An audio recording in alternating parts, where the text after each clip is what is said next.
ನಮಸ್ಕಾರ ಸ್ನೇಹಿತರೆ, ನಾನು ಹನುಮಂತ್ ಮಾಗೆ. ಸ್ನೇಹಿತರೆ, ಆರಂಭದಲ್ಲಿ ದೃಶ್ಯವೊಂದನ್ನು ಗಮನಿಸ್ಬಿಟ್ರಿ. ಆ ದೃಶ್ಯವನ್ನು ಗಮನಿಸ್ಬಿಟ್ರೆ ಬಹುತೇಕ ಜನರಿಗೆ ಏನು ಆಗಿರಬಹುದು ಅನ್ನುವಂಥ ಅನುಮಾನ ಸ್ಪಷ್ಟವಾಗಿ ಮಾಡೋದಕ್ಕೆ ಪ್ರಾರಂಭಿಸಿ ಬಿಡುತ್ತೆ. ಸ್ನೇಹಿತರೆ, ಅಂದ ಹಾಗೆ ಈ ಒಂದು ವರದಿಯನ್ನು ಗಮನಿಸಿಬಿಟ್ರೆ ಬಹುತೇಕ ನೀವೆಲ್ಲರೂ ಕೂಡ ಚೀತು ಅಂತೇಳಿ ಆ ನಾಲಾಯಕ ವ್ಯಕ್ತಿಗೆ ಹೋಗುದು ಬಿಡ್ತೀರಿ. ಪುಣೆಯಲ್ಲಿ ನಡೆದಂಥ ದುರಂತ ನಿಮ್ಮೆಲ್ಲರಿಗೂ ಕೂಡ ಗೊತ್ತಿರೋ ಹಾಗೆ ಕಳೆದ ಒಂದು ವಾರದ ಹಿಂದೆ ಅಂತಂದ್ರೆ ಮೇ 1ನೇ ತಾರೀಕು ಪುಣೆಯ ನರಸಾಪುರದಲ್ಲಿ ನಡೆದಂಥ ದುರಂತ ಮಾಸುವ ಮುನ್ನವೇ ಇದೀಗ ಮತ್ತೆ ಅದೇ ಪುಣೆಯಲ್ಲಿ ಮತ್ತೊಂದು ದುರಂತ, ಅಂತಹದ್ದೇ ಒಂದು ದುರಂತ ನಡೆದು ಹೋಗಿಬಿಟ್ಟಿದೆ. ಕೇವಲ 9 ವರ್ಷದ ಮಗು. ಆ ತಾತ 55 ವರ್ಷದ ಆತ, 52 55 ಅಂತ ಹೇಳ್ತಾ ಇದ್ದಾರೆ, ಒಟ್ಟು 55 ವರ್ಷದವ ಆತ. ಬೇರೆ ಯಾರೂ ಕೂಡ ಅಲ್ಲ, ತನ್ನ ಈ ಮಗು ಏನಿದೆಯಲ್ಲ ಆ ಮಗುವಿನ ತಾಯಿಯ ತಂದೆ. ಯೋಚನೆ ಮಾಡಿ ಎಂಥ ಒಂದು ಕ್ರೂರ ಮನಸ್ಥಿತಿ ಆ ವ್ಯಕ್ತಿಯಲ್ಲಿ ಇರಬಹುದು ಅಂತೇಳಿ. ಸ್ನೇಹಿತರೆ, ಅಂತ ಹಾಗೆ ಏನಿದು ಪ್ರಕರಣಕ್ಕೆ ಸಂಬಂಧಪಟ್ಟ ಹಾಗೆ ಏನೇನೆಲ್ಲ ನಡೆದು ಹೋಗಿಬಿಟ್ಟಿದೆ ಅನ್ನೋದನ್ನ ಈ ಒಂದು ವಿಡಿಯೋದಲ್ಲಿ ನಿಮ್ಮ ಮುಂದೆ ಸಂಪೂರ್ಣವಾಗಿ ವರದಿಯನ್ನು ಬಿಚ್ಚಿಡ್ತಾ ಇದ್ದೇನೆ. ಎಲ್ಲರೂ ಕೂಡ ನೋಡಲೇಬೇಕಾದಂಥದ್ದು ಮತ್ತು ಎಲ್ಲರೂ ಕೂಡ ಗಮನಿಸಲೇಬೇಕಾದಂಥದ್ದು. ಯಾಕೆಂತಂದ್ರೆ ಎಂತಹ ಒಂದು ಕ್ರೂರ ಮನಸ್ಥಿತಿಯ ಕುಟುಂಬದವರು ನಮ್ಮಲ್ಲಿ ಇದ್ದಾರೆ ಅನ್ನುವಂಥ ಪ್ರಶ್ನೆ ಈ ಸಂದರ್ಭಕ್ಕೆ ಹುಟ್ಟಿಕೊಂಡು ಬಿಡುತ್ತೆ. ನರಸಾಪುರದಲ್ಲಿ ನಡೆದಂಥ ದುರಂತ ಹಾಗಿರಲಿಲ್ಲ. ಬೇರೆ ಯಾವುದೋ ವ್ಯಕ್ತಿ ಬಂದ, ಆ ಒಂದು ಮಗುವನ್ನು ಕರ್ಕೊಂಡು ಹೋದ, ಇನ್ನೇನೋ ಮಾಡಿಬಿಟ್ಟ. ಆದರೆ ಈ ಪ್ರಕರಣ ಹಾಗಲ್ಲ.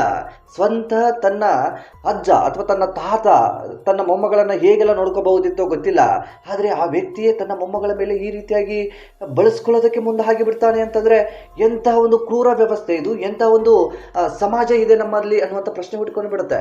ಇಂಥದ್ದೇ ದುರಂತ ಇದು ಸ್ನೇಹಿತರೆ. ಹಾಗಾಗಿ ಈ ಒಂದು ವಿಡಿಯೋನ ಕೊನೆವರೆಗೂ ನೋಡಿ. ನೀವೇನಾದರೂ ನಮ್ಮ ಚಾನಲ್ನ ಸಬ್ಸ್ಕ್ರೈಬ್ ಮಾಡಿಕೊಳ್ಳದೆ ವಿಡಿಯೋವನ್ನು ಗಮನಿಸ್ತಾ ಇದ್ರೆ ಈ ಕೂಡಲೇ ಸಬ್ಸ್ಕ್ರೈಬ್ ಮಾಡಿ, ಹಾಗೂ ಹೆಚ್ಚಿನ ವಿಡಿಯೋಗಾಗಿ ಬೆಲ್ ಐಕನ್ ಕೂಡ ಕ್ಲಿಕ್ ಮಾಡಿಕೊಳ್ಳಿ. ಸ್ನೇಹಿತರೆ, ಇನ್ನು ನೇರವಾಗಿ ವಿಷಯಕ್ಕೆ ಬಂದುಬಿಡೋಣ.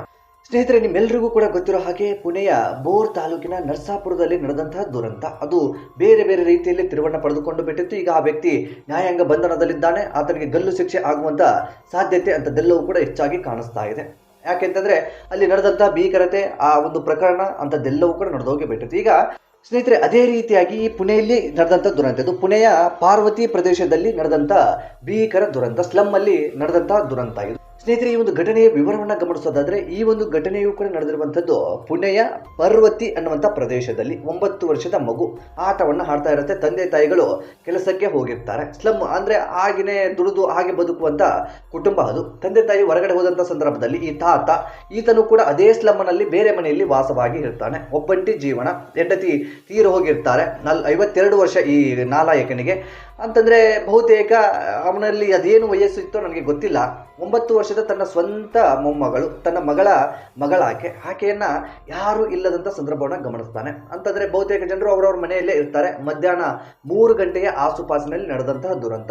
ಯಾರು ಇಲ್ಲ ಅನ್ನೋ ಗಮನಿಸಿ ಬೇರೆ ಬೇರೆಯವರು ಆಡ್ತಾ ಇರುವಂತಹ ಮಕ್ಕಳನ್ನ ಬೇರೆ ಕಡೆಗೆ ಕಳಿಸ್ತಾನೆ. ತನ್ನ ಮೊಮ್ಮಗಳನ್ನ ಅದೇ ಒಂದು ಪಕ್ಕದಲ್ಲಿರುವಂತಹ ಮನೆಗೆ ಕರೆದುಕೊಂಡು ಹೋಗ್ತಾನೆ. ಯಾರು ಕೂಡ ವಾಸ ಮಾಡದೇ ಇರುವಂತಹ ಪ್ರದೇಶ ಅದು. ಒಂದು ಚಿಕ್ಕ ಮನೆ ಇರುತ್ತೆ, ಬೇರೆ ಕೋಣೆಯೂ ಕೂಡ ಇರೋದಿಲ್ಲ, ಏನಿರೋದಿಲ್ಲ, ಸಿಂಗಲ್ ರೂಮ್ ಇರುತ್ತೆ. ಆ ರೂಮಿಗೆ ತನ್ನ ಮೊಮ್ಮಗಳನ್ನ ಕರೆದುಕೊಂಡು ಹೋಗ್ಬಿಡ್ತಾರೆ. ಸಹಜವಾಗಿ ತಾತ ಕರೆದಂಥ ಸಂದರ್ಭದಲ್ಲಿ ಯಾರು ಸಹಜವಾಗಿ ಹೋಗೋದಿಲ್ಲ ಹೇಳಿ. ತನ್ನ ತಾತ ಕರೆದಂಥ ಸಂದರ್ಭಕ್ಕೆ ಆ ಮಗು ಕೂಡ ಹೋಗಿ ಬಿಡುತ್ತೆ. ಹೋದಂಥ ಸಂದರ್ಭದಲ್ಲಿ ಏನು ಮಾಡ್ತಾನೆ ಅನ್ನುವಂಥದ್ದು ಆಕೆಗೆ ಗೊತ್ತಿರೋದಿಲ್ಲ. ಒಳಗಡೆ ಹೋಗ್ತಾರೆ. ಒಳಗಡೆ ಹೋದಂಥ ಸಂದರ್ಭದಲ್ಲಿ ಈತ ಅಸಹ್ಯವಾಗಿ ನಡೆದುಕೊಳ್ಳೋದಕ್ಕೆ ಪ್ರಾರಂಭಿಸಿ ಬಿಡ್ತಾನೆ. ಅದಾದ ಬಳಿಕ ಮಗು ಕಿರುಚಾಟ ಮಾಡೋದಕ್ಕೆ ಪ್ರಾರಂಭಿಸಿ ಬಿಡುತ್ತೆ.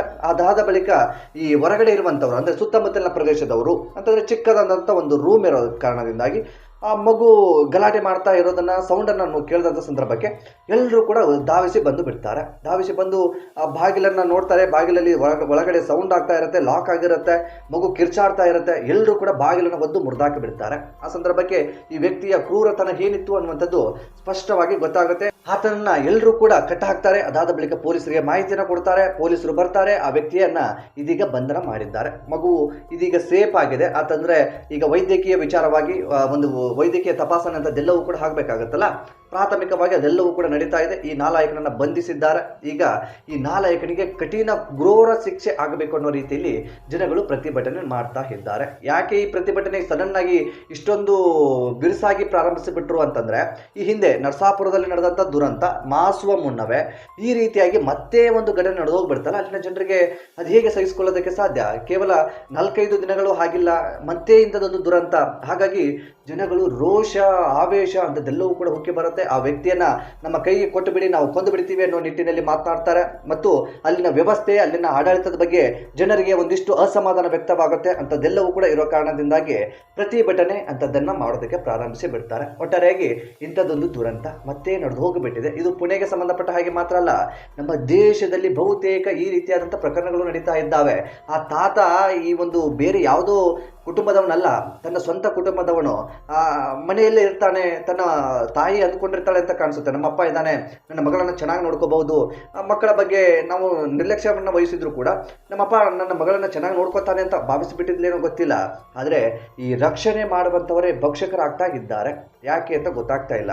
ಇಂತಹ ಪ್ರಕರಣಗಳು ನಡೆದಂಥ ಸಂದರ್ಭದಲ್ಲಿ ಯಾವ ತಂದೆ ತಾಯಿಗಳ ಮೇಲೆ ಯಾವ ಮಕ್ಕಳು ಭರವಸೆಯನ್ನು ಇಡ್ತಾರೆ, ತಮ್ಮ ಮಕ್ಕಳನ್ನ ಇನ್ನೊಬ್ರು ನೋಡ್ಕೊಳ್ತಾರೆ ಅನ್ನುವಂಥ ಕಾಲ ಹೋಯ್ತು ಅಂತ ಅಂದ್ಕೊಳ್ಳುವಷ್ಟೊತ್ತಿಗೆ ನಮ್ಮ ಮಕ್ಕಳನ್ನ ನಮ್ಮ ಕುಟುಂಬದವರು ನೋಡ್ಕೊಳ್ತಾರೆ ಅನ್ನುವಂಥ ಕಾಲವೂ ಕೂಡ ಮಾಸಿ ಹೋಗುವಂಥ ಪರಿಸ್ಥಿತಿ ಎದುರಾಗಿ ಬಿಡ್ತಾ ಇದೆ. ಸ್ನೇಹಿತರೆ, ಈ ದುರಂತಕ್ಕೆ ಏನು ಸಾಕ್ಷಿಯೋ ಗೊತ್ತಿಲ್ಲ. ಇಂಥ ದುರಂತಗಳು ಅದ್ಯಾಕೆ ಹೆಚ್ಚಾಗ್ತಾ ಇದೆಯೋ ಗೊತ್ತಿಲ್ಲ. ಒಟ್ಟಾರೆಯಾಗಿ ಈ ದುರಂತಕ್ಕೆ ಸಂಬಂಧಪಟ್ಟ ಹಾಗೆ ಪ್ರತಿಭಟನೆ, ಆಕ್ರೋಶ ಅಂಥದ್ದೆಲ್ಲವೂ ಕೂಡ ಜನಗಳು ಹೊರಹಾಕ್ತಾ ಇದ್ದಾರೆ. ಇನ್ನು ಪೊಲೀಸ್ ತನಿಖೆ ಏನೇನೆಲ್ಲ ನಡೀತಾ ಇದೆ ಅನ್ನೋದನ್ನ ಒಂದಿಷ್ಟು ಗಮನಿಸ್ತಾ ಹೋಗೋಣ. ಸ್ನೇಹಿತರೆ, ಅಂದ ಹಾಗೆ ನಿನ್ನೆ ಪೊಲೀಸರು ಬರ್ತಾರೆ, ಆ ವ್ಯಕ್ತಿಯನ್ನು ಅರೆಸ್ಟ್ ಕೂಡ ಮಾಡ್ತಾರೆ. ಸಾಕ್ಷಿ ಆಧಾರಗಳನ್ನ ಅಥವಾ ಅಲ್ಲಿ ಸ್ಥಳೀಯರಿಂದ ಒಂದಿಷ್ಟು ಮಾಹಿತಿಯನ್ನು ಕೂಡ ಪಡೆದುಕೊಳ್ತಾರೆ. 24 ಗಂಟೆಯಲ್ಲಿ ಆತನ ಕೋರ್ಟ್ಗೆ ಸಬ್ಮಿಟ್ ಮಾಡಬೇಕಾಗಿತ್ತು. ಹಾಗಾಗಿ ಏನು ಭಯಂಕರವಾದಂಥ ದುರಂತ ಅನ್ನೋದಕ್ಕಿಂತ ಹೆಚ್ಚಾಗಿ ಕೋರ್ಟ್ ಅಂತ ಬಂದಂಥ ಸಂದರ್ಭದಲ್ಲಿ ಸಾಕ್ಷಿ ಆಧಾರಗಳು ಮುಖ್ಯವಾಗ್ತವೆ. ಹಾಗಾಗಿ ಏನೇನೆಲ್ಲ ಸಾಕ್ಷಿಗಳು ಸಿಗೋದಕ್ಕೆ ಸಾಧ್ಯನೋ ಅದೆಲ್ಲವನ್ನು ಕೂಡ ಕಲೆ ಹಾಕಿ ಇದೀಗ ಆ ವ್ಯಕ್ತಿಯನ್ನು ಕೋರ್ಟ್ಗೆ ಸಬ್ಮಿಟ್ ಮಾಡಿದ್ದಾರೆ. ಮತ್ತೆ ಒಂದಿಷ್ಟು ಸಮಯ ಅವಕಾಶವನ್ನು ಕೂಡ ಪೊಲೀಸರು ಪಡೆದುಕೊಂಡಿದ್ದಾರೆ. ಅಂತಂದರೆ ನಮಗೆ ಇನ್ನೊಂದು 4-5 ದಿನಗಳು ಬೇಕು, ಸರಿಯಾದ ರೀತಿಯಲ್ಲಿ ನಾವು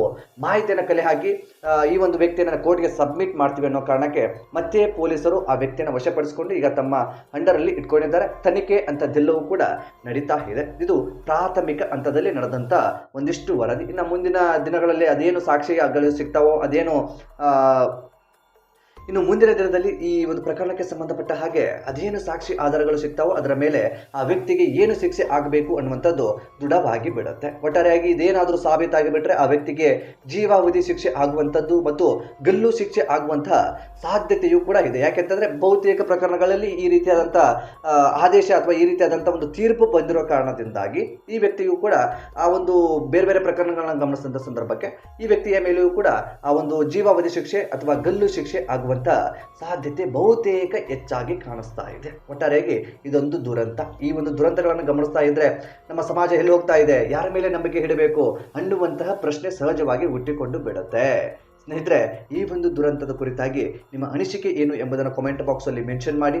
ಆದಷ್ಟು ಈ ವಿಡಿಯೋನ ನಿಮ್ಮ ಸ್ನೇಹಿತರಿಗಾಗಿರ್ಬೋದು, ನಿಮ್ಮ ಕುಟುಂಬದವರಿಗಾಗಿರ್ಬೋದು ಎಲ್ಲ ಕಡೆಗೂ ಕೂಡ ಶೇರ್ ಮಾಡಿ. ಕಾರಣ ಇಷ್ಟೇ, ಮಕ್ಕಳನ್ನು ತಮ್ಮ ಜಾಗ್ರತೆಯಲ್ಲಿ ಇಟ್ಕೊಳ್ಳಿ. ಪೋಷಕರು ತಮ್ಮ ಮಕ್ಕಳನ್ನು ತಾವೇ ನೋಡಿಕೊಳ್ಳಿ. ಅದೆಷ್ಟೇ ಕಷ್ಟವಾದರೂ ಪರವಾಗಿಲ್ಲ, ಒಂದು ಹಂತಕ್ಕೆ ಮಕ್ಕಳು ಬೆಳೆದು ದೊಡ್ಡವರಾಗಿ ತಮ್ಮ ಜವಾಬ್ದಾರಿಯನ್ನು ತಾವು ತೆಗೆದುಕೊಳ್ಳುವಂಥ ಮಟ್ಟಕ್ಕೆ ಬಂದಂಥ ಸಂದರ್ಭದಲ್ಲಿ ತಮ್ಮ ಮಕ್ಕಳನ್ನು ಕೈ ಬಿಟ್ಟರೆ ನಡೆಯುತ್ತೆ. ಆದರೆ ಈ ಬಹುತೇಕ ಯಾವ ಸಂದರ್ಭದಲ್ಲಿ ಏನಾಗ್ಬಿಡುತ್ತೆ ಅಂತ ಗೊತ್ತಿಲ್ಲ. ಮಕ್ಕಳಿಂದ ಹಿಡಿದು ವೃದ್ಧರವರೆಗೂ ಕೂಡ ಇಂತಹ ಪ್ರಕರಣಗಳು ನಡೀತಾ ಇದ್ದಾವೆ. ಮಕ್ಕಳ ಮೇಲೆ ಈ ರೀತಿಯಾಗಿ ದೌರ್ಜನ್ಯಗಳಾಗಿದ್ದಾವೆ, ವೃದ್ಧರ ಮೇಲೆಯೂ ಕೂಡ ಈ ರೀತಿಯಾದಂತಹ ದೌರ್ಜನ್ಯಗಳಾಗಿದ್ದಾವೆ. ಬಹುತೇಕ ಇಂತಹ ಪ್ರಕರಣಗಳನ್ನು ಗಮನಿಸಿಬಿಟ್ರೆ ಮನುಷ್ಯ ಇಲ್ಲಿ ಹೋಗಿ ಬಿಡ್ತಾ ಇದ್ದಾನೆ, ಮನುಷ್ಯ ಮೃಗವಾಗಿ ಬಿಡ್ತಾ ಇದ್ದಾನ ಅನ್ನುವಂಥ ಪ್ರಶ್ನೆ ಈ ಸಂದರ್ಭಕ್ಕೆ ಹುಟ್ಟಿಕೊಂಡು ಬಿಡುತ್ತೆ. ಹಾಗಾಗಿ ಈ ವಿಡಿಯೋನ ಸಾಧ್ಯವಾದಷ್ಟು ಶೇರ್ ಮಾಡಿ, ಚಾನಲ್ನ ಸಬ್ಸ್ಕ್ರೈಬ್ ಮಾಡಿಕೊಳ್ಳದೆ ವಿಡಿಯೋವನ್ನು ಗಮನಿಸಿದ್ರೆ ಈ ಕೂಡಲೇ ಸಬ್ಸ್ಕ್ರೈಬ್ ಮಾಡಿ ಹಾಗೂ ಬೆಲ್ ಐಕನ್ ಕೂಡ ಕ್ಲಿಕ್ ಮಾಡಿಕೊಳ್ಳಿ. ಮತ್ತೆ ಮುಂದಿನ ವಿಡಿಯೋದಲ್ಲಿ ಸಿಗೋಣ ಸ್ನೇಹಿತರೆ. ನಮಸ್ಕಾರ.